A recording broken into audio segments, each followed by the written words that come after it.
माऊली, आपण लग्न तर खूप पाहता, सर्व लग्नात तुम्ही जाता, लग्नाची मजा घेता, लग्नाचं कौतुक पाहता, पण आज जे लग्न होणार आहे ते आपल्याला साधारण माणसाचं नाही, ते विठ्ठल रुक्मिणीचं लग्न आहे. हा विठ्ठल रुक्मिणीचा लग्न सोहळा आपल्या ठिकाणीच नाही तर प्रत्येक ठिकाणी साजरा करण्यात येते आणि पंढरपूरला तर हा खूपच जोशात साजरा करण्यात आलेला आहे यावर्षी. तर आपणही आपल्या माऊली महिला भजन मंडळाने हा छोटासा उपक्रम करण्याची तसदी केली आहे.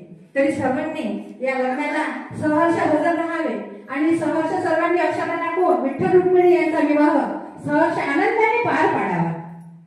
स्वस्ती